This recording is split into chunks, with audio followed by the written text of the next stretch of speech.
heiti Emma og ég er sérfræðingur á varðveislusviði á Landsbókasafni og ég var beðin að fjalla aðeins svona ferli hjá okkur, hvernig við veljum tímariti myndunar og hvernig þetta virkar. Og þá er kannski bara best að byrja á byrjuninni og af hverju að búa til stafrænt safn dafla og tímarita. Og ég byrjaði ekki á þessu, það var yfirmaðurinn minn og allir forritararnir hérna inn í húsinu. Árið 98 þá var verkefni sér Tiden og það voru sem sagt norræn þjóðabókasöfn sem voru að varðveita örfilmur, gera þær aðgengilegar. Og núna er þetta náttúrulega allt búið að breytast svona og orðið stafræna. Svo varð þetta Tiden að Vest-Nord verkefninu árið 99 og þetta Vest-Nord varð svo að tímarit.is sem opnaði 2002. Þá voru 74 titlar og 41.000 blaðsíður. Núna, eða reyndar er þetta frá því 2023, magnið sem ég er með, en það eru 1.642 titlar og 6,3 milljónir blaðsíðna. Og þá svona varðveislulega séð, ef maður hugsar af hverju erum við að þessu, að þá erum við að veita aðgang að safnkosti svo að fólk sé ekki að koma og handleika og skemma innan gæsalappa gögnin. Og það er líka sama má segja með í handritasafni og handrit.is, að þá erum við að miðla gögnum sem eru kannski viðkvæm bara til allra og þá er meira aðgengi. Og þá erum við að þjóna notendanum líka betur. Það þurfi ekki allir að koma til okkar og fá tímaritin físísk og bara svona geta allir út allt land og bara allstaðar skoða þetta. Og þetta var sem mikill lærdómur að vera hluti af þessu Tiden og Vest-Nord og bara við erum ennþá að læra fullt hvernig er best að gera hlutina. Svo eru þetta smá hernaðar upplýsingar sem að Kristín skammar mig kannski fyrir að sýna, en ég ætlaði bara að sýna svona hversu oft er verið að fletta yfir vikuna á tímarit.is og nægi leysigeislan. Og þetta er alveg gigantískt mikið magn af flettingum sem mér finnst rosalega gaman að skoða þetta og ég veit alveg við eigum marga aðdáendur sem er mjög gaman og hvetur mann oft áfram. En hérna er bara gamli vefurinn, mér finnst svo gaman að hafa þetta með. Áður en hann var uppfærður. Það er margir sem muna eftir þessum og sjá eftir honum. En það er bara svona til að sýna vefsafnið og hvað þetta er búið að breytast mikið. Og það er líka alveg galið að hugsa 74 titlar og hvað þetta er gigantískt mikið magn núna. Já. Þá er kannski fínt að spá í hvaða þættir mynda tímarit.is og ég reyndi að hafa þetta svolítið svona eitthvað sem ég hélt að upplýsingafræðingar myndi hafa áhuga á. En þá kannski komið þið svolítið inn á bókfræðigrunninn. Þetta þessi 3 meginþættir, bókfræðigrunnurinn, myndagrunnurinn og svo textasafnið og þessar heildir tala saman og mynda tímarit.is. En svo ákvað ég að hafa líka mynd af biblíun okkar sem við byggjum rosalega mikið vinnuna á. Þessi bók eftir Einar Sigurðsson og Böðvar. Íslenskt tímarit í 200 ár. En þá kannski getur bara byrjað á því að skoða aðeins bókfræðigrunninn. Alman okkar allra. Hérna sjáðu kannski glósurnar mínar, ég veit ekki. En já, það er bara mikilvægt. Við getum ekki mynda neitt nema að það sé til færsla fyrir það í gegni og það hafi verið skráð. Þannig að svona ítarleg skrásetning er mikilvæg og að gögnin lýsi físísku gögnunum sem best. Þannig að það er líka mjög gaman þegar maður finnur eitthvað rit sem er bara til á Amtsbókasafninu eða eitthvað og við getum fengið að lána til þess að mynda. Þannig bara takk kærlega allir sem hafa lánað okkur eitthvað. Það er alveg gætt. Og pælum bara aðeins í bókfræðigrunnum. Já. Stundum rosalega lítið af upplýsingum til, bara eins og þið vitið, ekki vitað hvar það var gefið út eða hvenar, en við notum sem sagt, sýna ykkur aðeins betur á eftir, við tökum SIS-númerið og ID-númer. Ég ætla bara að sýna ykkur núna bak við tjöldin, sem ég má örugglega alveg gera, ég spurði ekkert það. En hérna svona dæmi svona bakendan, eða þú veist, hvernig ég sé þetta.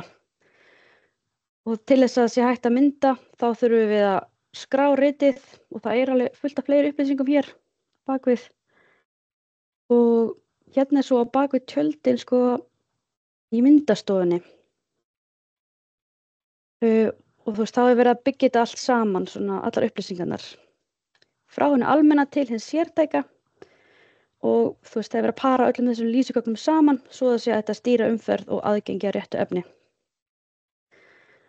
Hérna til dæmis hægt að sjá hversu margar blaðsíður eru af félagstíðindum, FIS, og hvað búið að mynda mikið. Svo skilst mér að þurfa að fara 2 sinnum í gegn kerfið svo að sé hægt að ljóslesa til þess að taka textan úr og svo þannig sé leitarbær. Ég bara leikmaður, ég ekki tæknimaður í þessum málum. En já, kannski bara til að halda þræði, þá snýst verkefninu í upphafi að skrásetja og setja fram upplýsingar öll dagblöð tímarit með skipulegum hætti. Og það sem mjög cool svona að það sé hægt að draga út alls konar, þú veist, það hægt að flokka þetta svo skemmtilega.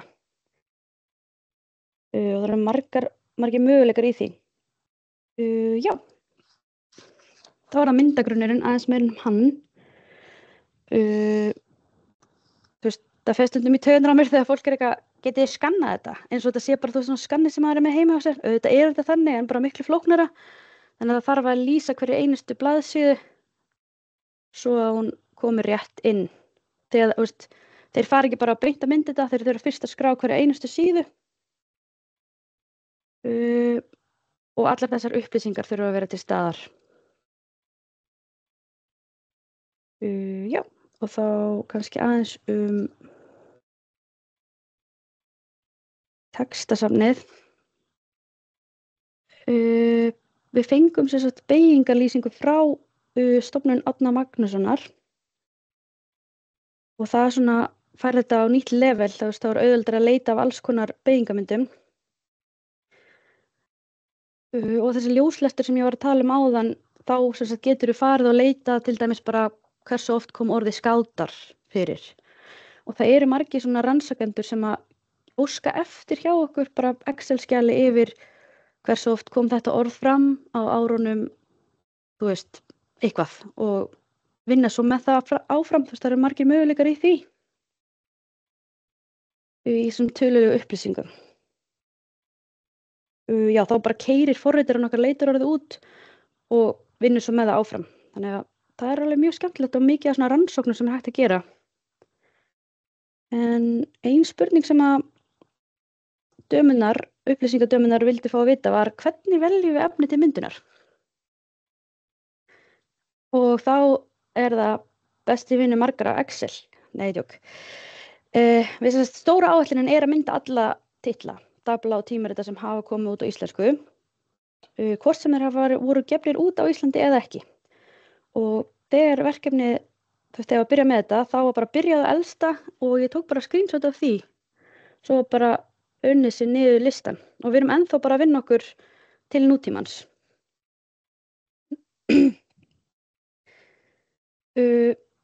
Og ef að titill var ennþá í útgáfu, þá bara talað við útgefanda og gerður samningur.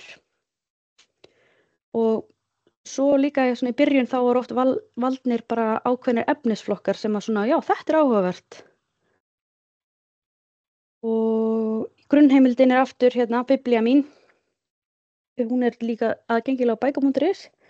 Íslensk tímarit í 200 ár. Og út frá því kemur allt Excel-skjalið og svona. Já, þá ætla ég að segja ykkur meira þessa samninga sem kannski mér finnst ekki svo spennandi en verður að vera til samningar svo við getum birt hlutina. Við erum sem sagt núna komin upp í 1940 og erum að mynda 1940 til 1950. Ef að það eru til sem sagt PDF-skjöl og skjölin voru gerð Born Digital eða urðu til á rafrænum hátt, þá fara þau án greiðslu, þá er gerður samningur án greiðslu, en ef það þarf að mynda hverja síðu þá kostar hver síða 100 krónur í myndun, sem er bara myndastofan sem sér það. Og við ritskoðum ekki hvað fer í myndun, eða þú veist, ef það er komið að því í röðinni þá bara myndum við það, en ég man að ég var rosa stressuð þegar það var komið að því að mynda svona nasistablað fyrir nokkrum árum, þá var ég bara, hvað er ég að birta þetta, en svo verður þetta bara mjög góð heimild söguna, þannig að maður að hugsa þetta líka þannig. Það væri alveg gaman ef maður myndi bara fá að velja, já þetta er ekki tímarit, myndum þetta, en því miður þá erum við bara að vinna okkur niður listan. Og það verður mjög áhugavert þegar við þurfum að fara að mynda eitthvað svona spennandi sem er mjög oft beðið bæði að skoða og hvenær það komin og inn á tímarit.is. Já, það verður spennandi og kannski fá mikið að kvörtunum. Já, kannski aðeins meira möguleikana eins og ég var að tala áðan tölulegu möguleikana á rannsóknum og svona. Þá er ég búin að vera að leika mér að svona flokka ritin eftir efnisflokkum. Þú veist, landsmálablöð, skátablöð, mjög mikið af skátablöðum til. Íþróttablöð, alls konar þannig. Og svo er alltaf gaman að hugsa hvernig við getum miðlað þessu til notendans á sem bestan hátt. Svo langar okkur að skrá betur útgefendur og ritstjóra og svo útgáfu staði. Svo væri ótrúlega gaman að geta verið með svona kort þar sem þú smellir á til að sjá svona prent söguna, útgáfu sögu á Íslandi. Mér finnst það allavega mjög áhugavert. Svo er ég bara með smá dæmi fjölda blaðsíðna, prentara blaðsíðna. Þetta sjá hvað þetta fer hérna upp með Morgunblaðinu. Já, ég veit ekki alveg hvað meira ég get sagt, en ég get reynt að svara öllum spurningum. En annars erum við með tæknimann á línunni.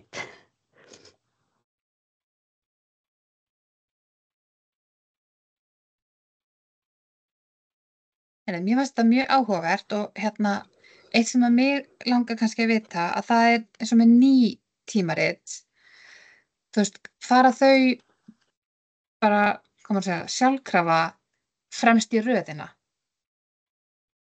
Nei, þú veist, þau þurfa þá að gera samning við okkur og ef það er ekki til á PDF þá þarf það að láta mynda og þá þarf fólk að borga.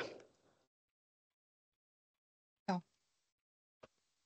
Og ég með aðra spurningu, ef að tímarit eru, þú veist, eins og þegar ég var á bókasafninu í Grindavík, þá var ég stundum að skoða blaði Grindvíkingur og ef að tímarit eru, þú veist, ekki til, eins og ég sá að annað og þriðja tölublað frá 2007 voru ekki til hjá ykkur. Þú veist, farið þið í alveg svona markvissa leit til að reyna að finna tölublöð sem vantar?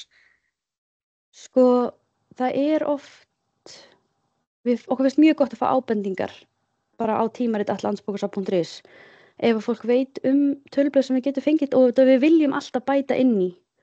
Við viljum alltaf hafa allt komplett og mikið af vinnunni er að einmitt púsla saman það sem vantar og viljum bara endilega fá ábendingar. Þetta er alveg gerist oft að við áttum ekki ritið eða við gátum ekki út af okkur ritið en við reynum alltaf að hafa þetta alveg komplett.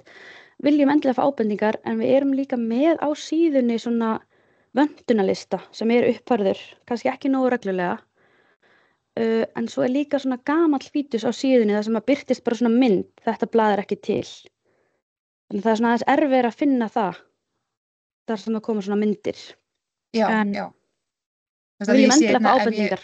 Já, ef ég skoða eins og þriðja tölublað, þú veist, þá kemur bara ekkert eintaka þessu tölublaði varðveitt í safninu, en þú veist, þið farið ekkert eitthvað svona í einhverja herferð, bara hringja í alla gamla Grindvíkinga og athuga hvort að einhverja þeirra á tölublaði, þú veist, það er ekkert svoleiðis Nei, við reynum bara að gera þetta svona í gegnum söfnin þá sko. Já. En það bara mjög gott að fólk hugsa til okkur og vill gefa okkur, lána okkur. Já. Já, hvernig læt ég hérna svona upprétt hend? Úps. Já, Ásdís. Já. Ert þú með spurningu? Við heyrum ekki í þér, Ásdís.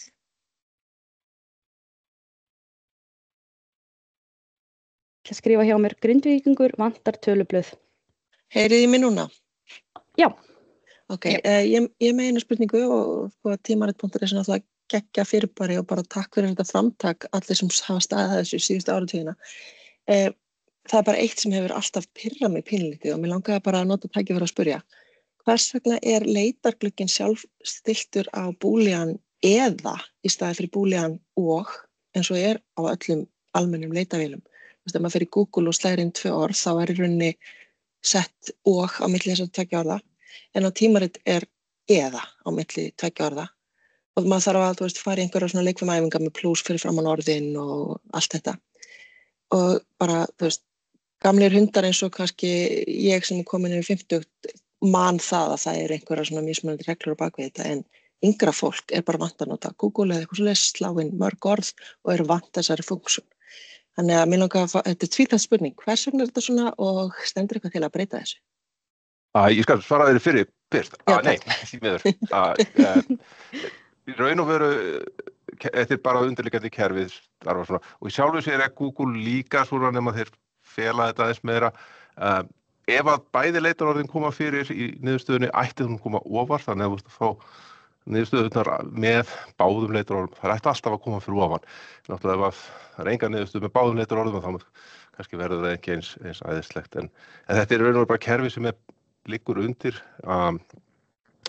Það heitir Elasticsearch, mikið notað og það er ekki gott að breyta. Ég held að það vera með stranga og leitun myndi frekar rugla fólk því að þá myndir oft fá engar niðurstöður þegar þú býst kannski við að fá niðurstöður. Þannig að ég hrættur með þetta verði svona en þú eins og hefur komist að þá er hægt að setja bæði plúsa og nota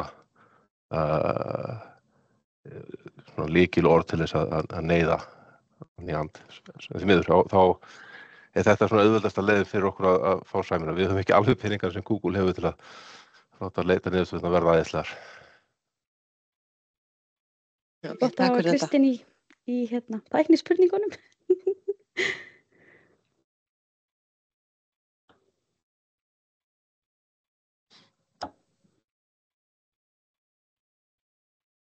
Já, mér langar bara að taka undir með Ásdísi varðandi takk fyrir að standa í þessu með tímarit.is. Ég nota það rosalega mikið og skemmuna jafnvel meira. Þannig að mér finnst þetta bara bestu vefur landsins myndi ég segja. Gegn. Ég sé að það er upprétt hendi. Já. Jóhann. Halló, heyriði í mér? Já.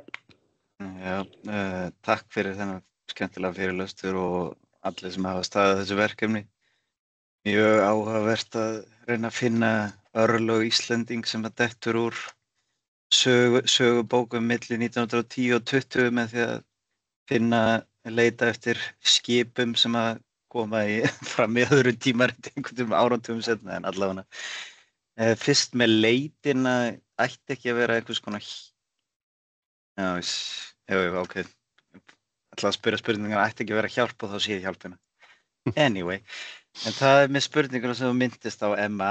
Af hverju er ekki hægt að skanna þetta? Og ég hef einu sinni spurt að þessu fyrir fyrirverandi vinnuveitanda en kannski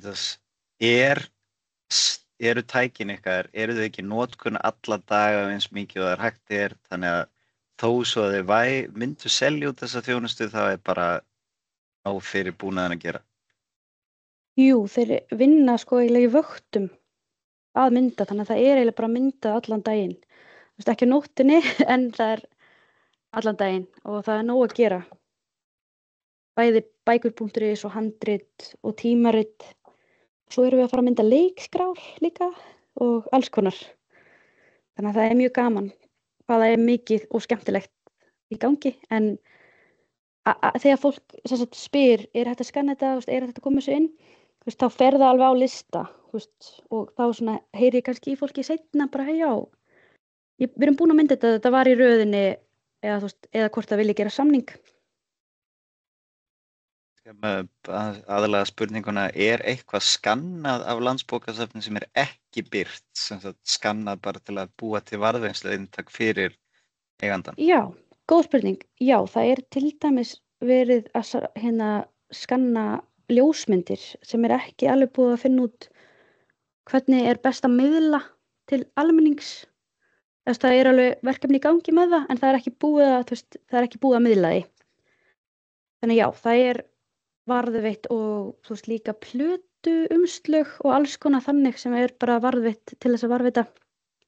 En svo vantar kannski smá upp á hvernig miðlum við því.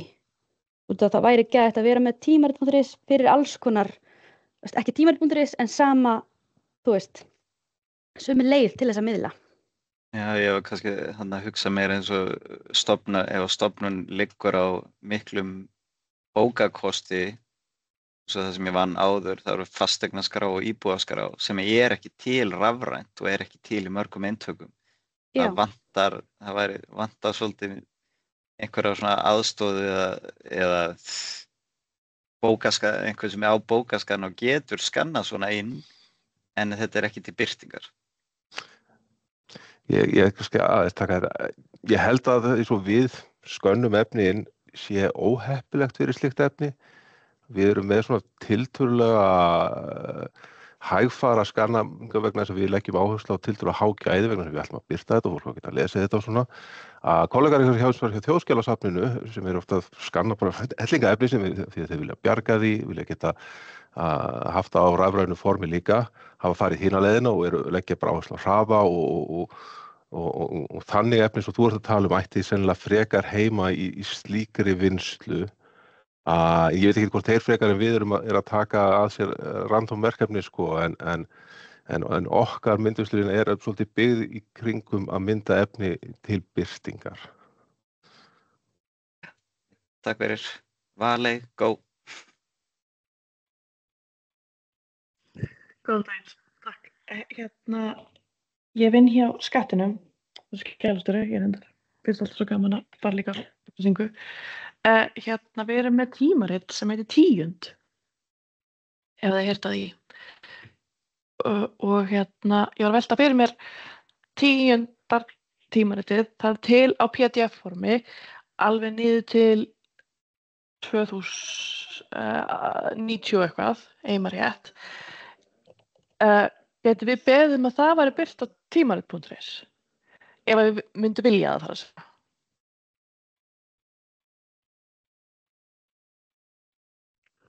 Heyrðu ekki í mér eða? Mistu við Emmu kannski? Ég held að mista Emmu. Ég svaraði þessu, ég ekki eins vel til þess fallin en ég get gefið svona almennu línuna sem já, svo yfirleitt ef við tökum efni, við viljum taka það frá upphafi. Þannig ef það ekki til stafrænt alveg frá upphafi, að þá myndum við vilja gera samning myndun á því sem ekki til stafrænt. Okay. Og þannig að þið borgiðu kostnaði við það og svo tökum við allt stafræna bara einn, við erum ekki sérstaklega verið það til að okkur bara hafa skárnar og þannig myndi það jafnaði virka. Við höfum gert þetta fyrir fjölda aðila. Þannig að það væri, við værum alveg til í samtali það, ef þið hafa áhuga á að koma því inn. Nei, já, ég bara svona, efast að þau hafa áhuga að borga fyrir það, svo ég held að við höfum ekki neitt áhuga af þessu, ég var bara meira svona fyrir áhuga út af því að fólk alltaf að biðja þessi tímarit frá byrjun 90 og enda 80 og ég á þau ekki til, en ég veit að þau eru til á þjóðbókhlöðinni. Já. Og við á endanum, eins og Emma var að segja, við erum að mynda núna frá 1940-50 og einhverjum punkti munum við koma upp að það sem að Tíund dettur inn á listanum en við höfum sem sagt að þegar að svona félagasamtök eða stofnanir eða aðrir vilja koma sínu efni fram fyrir að þá gerum við samning kostnaðinn. Ok, frábært, gott að vita þetta. Þakka að kella fyrir þetta. Afsaki, ég datt út. Ég náði ekki alveg að klára að svara, en kannski Kristín gerði það. Ég held að ég hef náð að dekka spurningar sem kom upp með og varst frá. Gott að hafa þig. Fleira? Já, Svanhvít. Já, mér var svo áhvert að varst að tala hérna, svona siðferðisleg álitamálmi, hvað ætti að birta á tímarit.is. Það eitthvað, eru þið búin að, einmitt, bara hvað að gera þegar að bleikt og blátt komið í röðina, þú veist, á að fara að gera part af vefnum 18+ eða... Ég get sagt bleikt og blátt eða þannig efnið sem að mjög líklega munum við nákvæmlega gera það, að þú mun þurfa að auðkenna þig sennilega Ísland.is dæmi og til að geta skoða.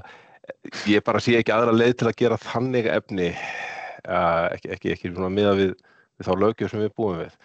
En það eingöngu þá gert fyrir efni sem að bersýnilega verði að takmarka aðgang ungmenna. Ég held við munum reyna að draga línuna frekar þröngt. Já, þannig að en það verði svona eina ritskoðunin innan gæsalappa. Það sko, bara allt fer inn. Við viljum, ekki bara það, við viljum líka eitt við að gera 18+ þýðir það að við þurfum að vita eitthvað notendur okkar og við viljum það helst ekki. Við leggjum töluvert mikið upp á því að vita sem allra minnstum okkar notendur þess að verja þeirra persónufriðhelgi Það þú sért að koma þarna og stúdera hvað svona bleikt eða blátt eða eitthvað annað að við viljum helst ekkert vita neitt það þannig lagað. En ég sé ekki með reytir svo bleikt og blátt að við getum annað á þess að við hættu að fá okkur svona frekar neikvæð umfjöllur þannig að við höfum verið að skoða möguleikann á að gera þetta en það ennþá töluvert í að við komum að bleikt og blátt held ég Já, við höfum nokkra áratugi. Já. Væri hægt að leysa þetta með svona, þú veist, svörtum strikum yfir brjóst og þú veist, væri það ekki hægt? Það svo gífurleg vinna, já, einmitt. Já, við viljum helst ekkert krukka í efninu. Við höfum einstaka undantekningar til dæmi þar sem að eitthvað sem birtist í DFF og fór í mál og alls konar þannig að við höfum orðið af og við reynum að gerum það augljóst að við höfum átt við síðurnar eða þú ferð og lest og finnur þeir á endanum. Við viljum ekki draga athygli af þeim yfirleitt en þetta alveg gífurlegt vesen og við viljum ekki vera að krukka í efninu en einum hætti ef við getum mögulega að komast hjá því. Ég sé að vera spurningu með höfundarétti frá Jóhanni. Ég get ekki alveg svarað með bækur.is því það annar maður sem sér það en það eru gerðir samningar ef þetta það nýjar bækur en oftast þetta bara bækur frá 1800 eitthvað. Já, ég hefði kannski það hafa verið stundum uppi væringar að gera eitthvað skona rammasamning þar sem að ríkið borgaði einhverjar slummu og sem væri dreift svo og við getum þá myndað allt eða þannig. Normenn hafa gert eitthvað svipað en eftir því sem ég best veit það allt í frosti sem stendur.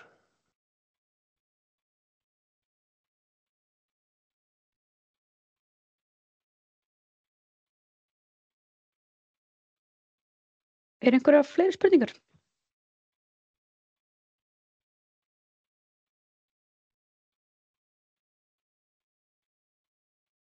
Heyrist ekki. Þetta var bara ótrúlega áhugavert og takk kærlega fyrir umfjöllunina Emma og takk Kristín fyrir að koma inn líka. Mjög gott að hafa hann á línunni. Já. Þórný að skrifa eitthvað hérna til okkar, kannski Nei, hún ætla bara að segja takk fyrir. Þá bara fyrir hönd upplýsingar, bara þakka ég ykkur kærlega fyrir að vera með okkur á þessu morgunkotni.